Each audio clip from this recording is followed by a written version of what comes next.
Marco Antônio Villa, boa noite. Boa noite. Enxugamento significa cortar cargos de aliados. É possível nesse momento em que o governo precisa ter espaço para a governabilidade? Vamos ver o que efetivamente vai ocorrer, né? Entre a intenção e o ato propriamente dito, tem uma enorme distância. No Brasil, então, anos-luz. Efetivamente, não é de hoje, aqui mesmo, no próprio Jornal da Cultura, diversas vezes nós falamos desse absurdo inchamento da máquina administrativa tal.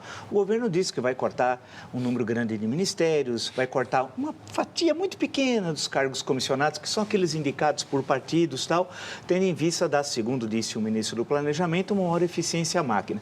A pergunta sempre que fica, a indagação, mais do que pergunta, é por que isso não foi feito antes? Porque você tem uma continuidade, 8 anos, 2 governos Lula, primeiro governo Dilma, começando o segundo governo Dilma, essas questões já eram apontadas há muito tempo. E se é um gasto fabuloso, segundo o próprio ministro do Planejamento, e isso significa uma má gestão administrativa, uma dificuldade, ele também indicou que ele quer uma agilidade, a pergunta é por que não foi feito antes. Agora, como indica a reportagem, um dos intuitos também é cortar gastos até do Palácio, tendo em vista a dívida pública. Aí uma outra questão que qualquer um sabe, que acompanha os gastos públicos e a dívida pública em especial, que ela aumenta, não é por causa necessariamente dos gastos do governo.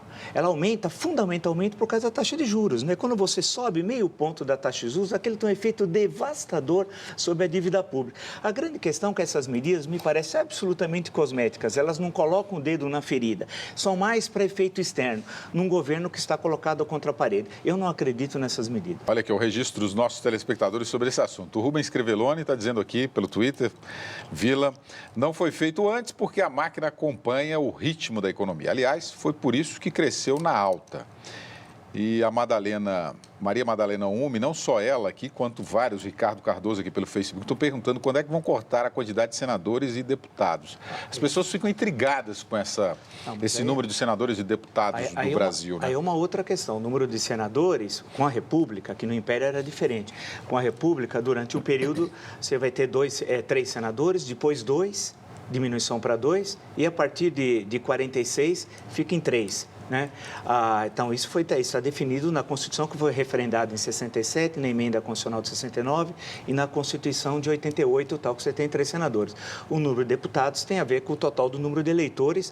Há um limite máximo e um limite mínimo. O limite máximo é de 70 deputados, que é o caso de São Paulo. Agora, isso é uma questão. Agora, a outra, a questão dos ministérios, aí, a partir de 1985, com a redemocratização, por incrível que pareça, os dados mostram isso, é fato, não argumento, se explodiu o número de ministérios. Você foi subdividindo. O MEC virou Ministério da Educação, a parte de Cultura, Ministério da Cultura, Ministério do Esporte, o que era um virou 3. Ciência e Tecnologia. Ciência e Tecnologia, que fazia parte originalmente do MEC. Então, você vai se dividir. No governo Collor, em 1990, houve uma reforma administrativa em março e você fundiu em 12 ministérios e algumas secretarias e tal. Mas depois passou por uma nova remodelação, né?